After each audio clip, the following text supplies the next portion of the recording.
شعیب علیہ السلام بھی ایک عظیم نبی تھے۔ آپ یونس علیہ السلام سے پہلے یا بعد میں تشریف لائے۔ مفسرین اور مورخین کے اقوال اس بارے میں مختلف ہیں۔ آپ عربی النسل ہیں اور مدین بن مدیان بن ابراہیم علیہ السلام کی طرف منسوب ہیں۔ آپ جس شہر میں مبعوث ہوئے اس کا نام مدین تھا، یا پھر یہ اس قبیلے کا نام تھا جو اس بستی میں آباد تھا۔ مدین کا یہ شہر مشہور شہر معان کے قریب ہی تھا۔ آج کل یہ اردن میں ہے۔ معان قوم لوط کے بحیرہ کے قریب تھا۔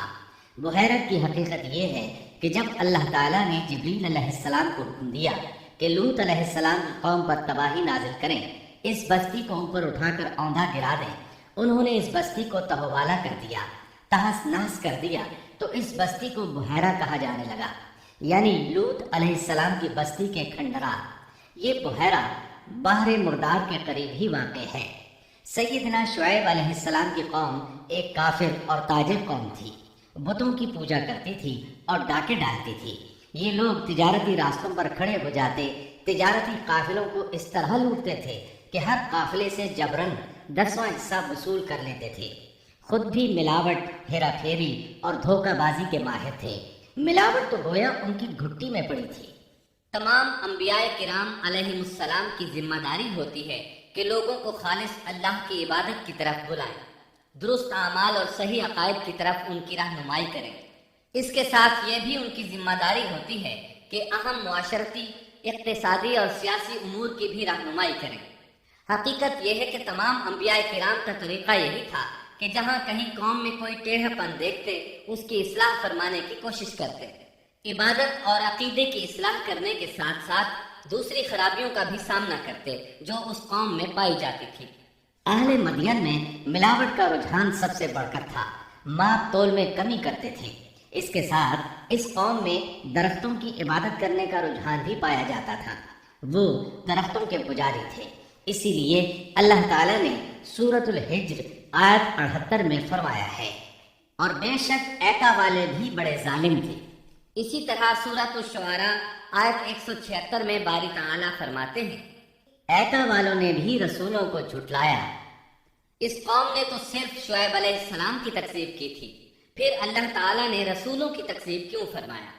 اس کا جواب یہ ہے کہ ایک رسول اور نبی کی تکذیب تمام انبیاء کرام کی تکذیب ہے، کیونکہ سب انبیاء کرام کی دعوت ایک ہے، سب کے سب ایک ہی دعوت دیتے رہے ہیں، سب کا ایک ہی اعلان تھا، تم اللہ کی عبادت کرو اور اسی سے ڈرو اور میرا کہنا مانو۔ یہ تھی تمام انبیاء کرام کی دعوت۔ اللہ سورۃ الاعراف آیت 59 میں فرماتے ہیں، تم اللہ کی عبادت کرو، اس کے سوا تمہارا کوئی معبود نہیں۔ مطلب یہ کہ تمام انبیاء کی دعوت ایک ہی تھی۔ اب جو آدمی صرف ایک نبی کو جھٹلاتا ہے، اس کی تعلیمات سے کفر کرتا ہے، تو گویا وہ سب کو جھٹلاتا ہے، سبھی کی تعلیمات سے انکار کرتا ہے۔ یہی وجہ ہے کہ اللہ تعالیٰ نے فرمایا، ایکا والوں نے رسولوں کو جھٹلایا، باوجود اس کے کہ انہوں نے صرف ایک رسول کو جھٹلایا تھا۔ شعیب علیہ السلام نے قوم کو دعوت دینی شروع کی۔ اللہ تعالیٰ سورہ اعراف آیت 85 میں فرماتے ہیں، اور ہم نے مدین کی طرف ان کے بھائی شعیب کو بھیجا، انہوں نے فرمایا، اے میری قوم، تم اللہ کی عبادت کرو، اس کے سوا تمہارا کوئی معبود نہیں، تمہارے پاس تمہارے پروردگار کی طرف سے واضح دلیل آ چکی ہے۔ سب کے سب انبیاء کرام معجزات کے ساتھ تشریف لائے ہیں۔ اگر معجزات نہ ہوتے تو لوگوں کو کیسے پہچان ہوتی کہ وہ حق پر ہیں؟ معجزات نہ ہوتے تو ہم ایک سچے نبی اور نبوت کے جھوٹے مدعی کے درمیان فرق کیسے کر سکتے تھے؟ نبی برحق تو معجزات لے کر آتا ہے۔ دنیا میں کوئی نبی ایسا نہیں آیا جو معجزات لے کر نہ آیا ہو۔ معجزے کی تعریف میں علماء لکھتے ہیں، معجزہ اس خلاف عادت امر کو کہتے ہیں جو انسانوں کی طاقت سے بالا ہو اور اس میں کسی آدمی کا عمل دخل نہ ہو، یعنی جس کو پیش کرنے سے انسان عاجز ہو۔ عاجز کرنے والی وہی چیز ہوتی ہے جو زمینی قوانین اور ضوابط کے خلاف ہو، مثلا مردوں کا زندہ کرنا، پہاڑوں کو چیر کر اونٹنی کا نکل آنا، لاٹھی کا سانپ بن جانا، چاند کا 2 ٹکڑے ہونا اور دیگر معجزات۔ مختصر یہ کہ جو نبی دنیا میں تشریف لائے کوئی نہ کوئی معجزہ ضرور ساتھ لائے تاکہ لوگ ان کی سچائی پر ایمان لے آئیں۔ اگر کوئی شخص نبوت کا دعویٰ کرے اور ہاتھ کی صفائی سے کوئی شعبدہ دکھائے تو وہ معجزہ نہیں ہے۔ معجزہ ہونے کے لیے چند شرائط ہیں۔ نمبر 1، وہ کام خلاف عادت ہو، قوانین فطرت کو توڑنے والا ہو۔ نمبر 2، اس کام کو اللہ کسی نبی یا رسول کے ہاتھوں پر ظاہر کرے۔ نمبر 3، عورتوں سے ظاہر نہ ہو، اس لیے کہ انبیاء سب کے سب مرد تھے۔ اللہ تعالیٰ سورہ یوسف آیت 109 میں فرماتے ہیں، آپ سے پہلے ہم نے جتنے رسول بھیجے سب مرد ہی تھے۔ نمبر 4، اس معجزے سے وہ دوسروں کو چیلنج بھی کرے کہ مخالفین میں سے کوئی ایسا کر کے دکھائے، چاہے سب مل کر دکھائیں، مطلب یہ کہ وہ معجزہ سب کے لیے چیلنج ہو۔ شعیب علیہ السلام نے بھی اپنے معجزے کے ذریعے اپنی قوم کو چیلنج کیا۔ اللہ تعالیٰ ان کی زبان سے سورہ آراف آیت 85 میں فرماتے ہیں، تمہارے پاس تمہارے رب کی طرف سے واضح دلیل آ چکی ہے۔ شعیب علیہ السلام ایسے واضح اور روشن امور ان کے سامنے پیش کرتے ہیں کہ جن پر عمل پیرا ہو کر وہ دنیا و آخرت میں فلاح پا سکتے تھے۔ سورۃ الاعراف آیت 85 میں ہے، بس تم ناپ تول پورا کیا کرو اور لوگوں کو ان کی چیزیں کم کر کے مت دو، اور روئے زمین میں اس کے بعد کہ اس کی درستی کر دی گئی فساد مت پھیلاؤ، یہ تمہارے لیے فائدہ مند ہے اگر تم تصدیق کرو۔ اللہ تعالیٰ سورۃ الاعراف آیت 86 میں فرماتے ہیں، اور تم سڑکوں پر اس غرض سے مت بیٹھا کرو کہ اللہ پر ایمان لانے والوں کو دھمکیاں دو۔ مطلب یہ کہ تمام تجارتی راستوں میں کٹوتیاں کرنے کے لیے نہ بیٹھا کرو، اگر وہ تمہیں رقوم ادا نہیں کرتے تو تم انہیں دھمکیاں دیتے ہو، جیسا کہ سورۃ الاعراف آیت 86 میں ہے۔ اور تم سڑکوں پر اس غرض سے نہ بیٹھو کہ اللہ پر ایمان لانے والوں کو دھمکیاں دو اور اللہ کی راہ سے روکو اور اس میں کجی تلاش کرنے میں لگے رہو۔ اللہ تعالیٰ سورۃ الاعراف آیت 86 میں فرماتے ہیں، اور اس حالت کو یاد کرو جب کہ تم کم تھے، پھر اللہ نے تمہیں زیادہ کر دیا۔ ان کی تعداد بالکل تھوڑی سی تھی، اللہ نے بڑی تیزی سے ان کی تعداد میں اضافہ کر دیا، لیکن جب انہوں نے شعیب علیہ السلام کی بات کو نہ مانا تو ان کا انجام کیا ہوا؟ اللہ تعالیٰ سورۃ الاعراف آیت 86 میں فرماتے ہیں، اور دیکھو کیسا انجام ہوا فساد کرنے والوں کا۔ لوط علیہ السلام کی قوم چونکہ ان کے قریب ہی تھی، اس لیے ان کے انجام سے ڈرایا جا رہا ہے۔ قوم لوط کا واقعہ ان کے ہاں مشہور تھا۔ شعیب علیہ السلام کی دعوت کا تذکرہ سورہ ہود آیت 88 میں ہے کہ شعیب علیہ السلام نے اپنی قوم کو مخاطب کر کے فرمایا، میرا ارادہ تو اپنی طاقت بھر اصلاح کرنے ہی کا ہے۔ دائی حضرات پر صرف اپنی بساط کے مطابق پیغام پہنچا دینا ہوتا ہے۔ لوگوں کو ایمان لانے پر مجبور کرنا انبیاء اور دائی حضرات کے مشن میں شامل نہیں ہے۔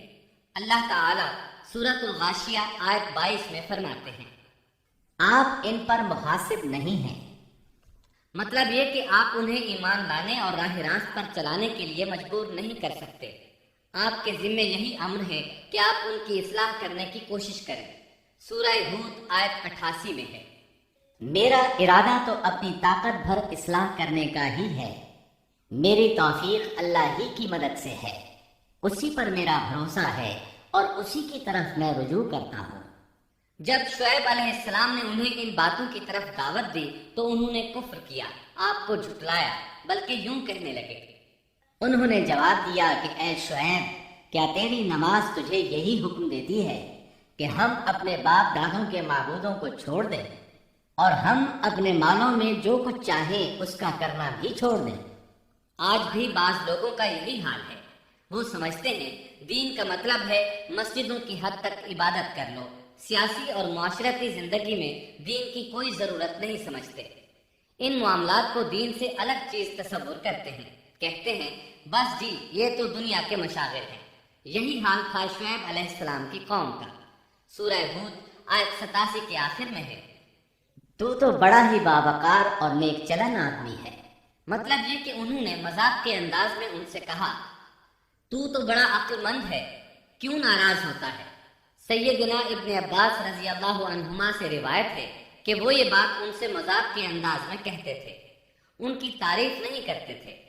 پھر شعیب علیہ السلام نے ان الفاظ میں سمجھایا، اور اے میری قوم، میرے خلاف ضد تمہارے لیے اس بات کا باعث نہ ہو جائے کہ تمہیں بھی ویسا ہی معاملہ پیش آ جائے جیسا قوم نوح یا قوم ہود یا قوم صالح کو پیش آ چکا ہے، اور قوم لوط تو تم سے کچھ دور نہیں۔ مطلب یہ تھا کہ قوم لوط تو تمہارے بالکل نزدیک تھی، ان پر آنے والے عذاب سے تو تم خود اچھی طرح خبردار ہو، جانتے ہو ان کے ساتھ کیا سلوک ہو چکا ہے۔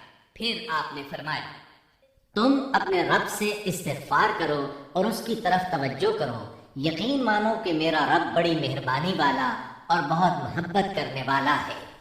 جب وہ اپنی ضد پر اڑے رہے تو شعیب علیہ السلام نے یوں فرمایا، تو ذرا ٹھہر جاؤ یہاں تک کہ ہمارے درمیان اللہ فیصلہ کیے دیتا ہے، اور وہ سب فیصلہ کرنے والوں سے بہتر ہے۔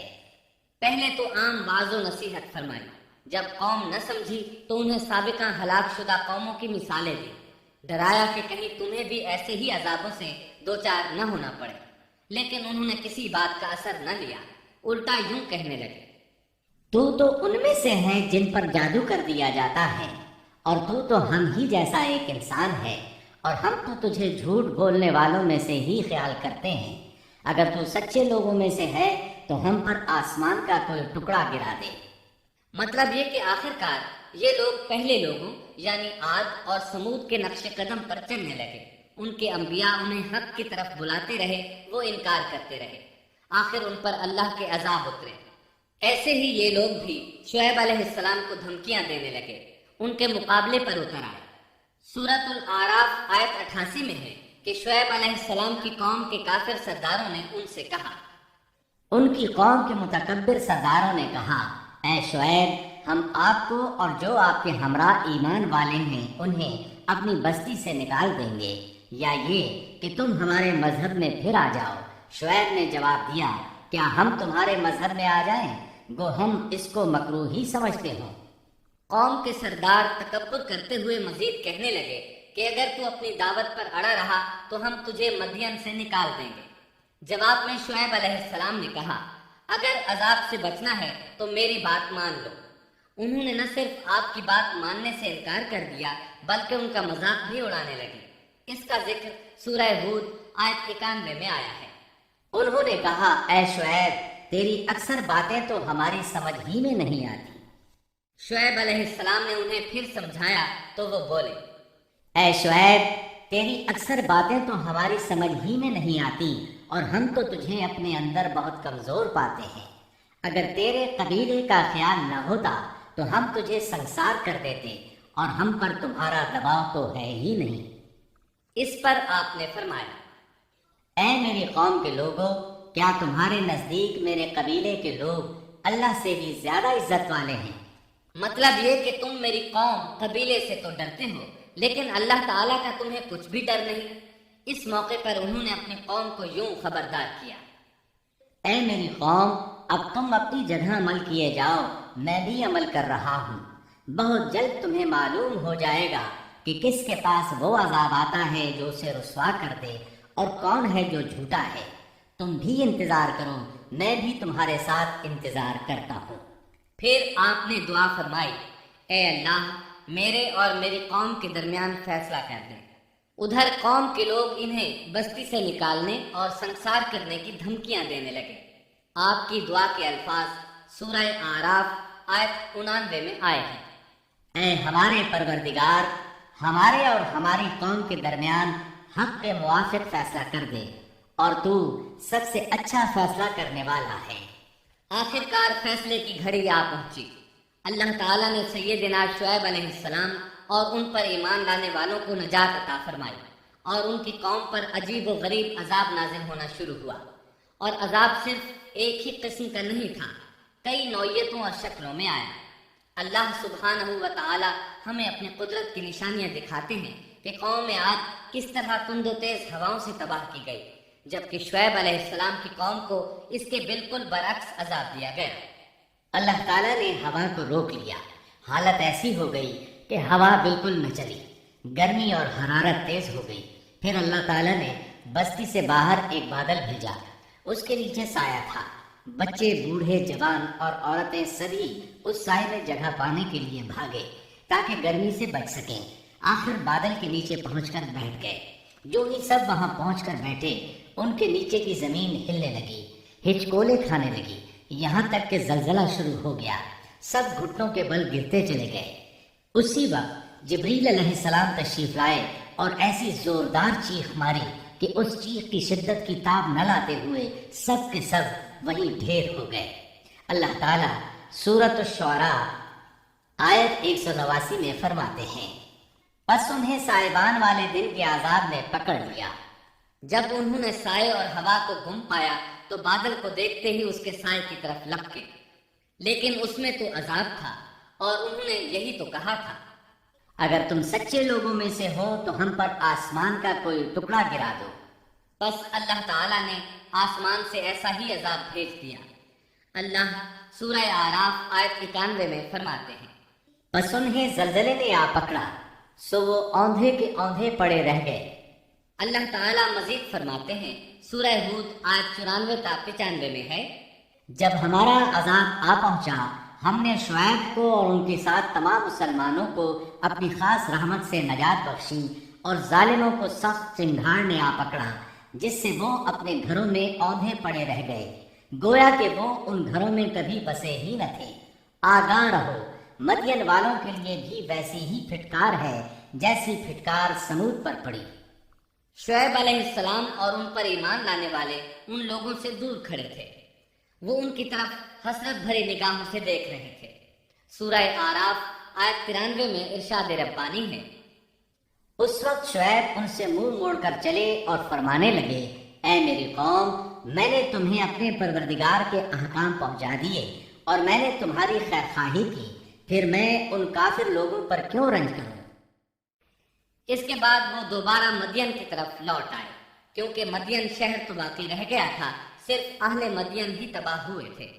بعد میں لوگ آہستہ آہستہ مدین میں آ کر آباد ہونے لگے۔ مدین شہر پھر سے آباد ہو گیا، اس کی رونقیں لوٹ آئیں۔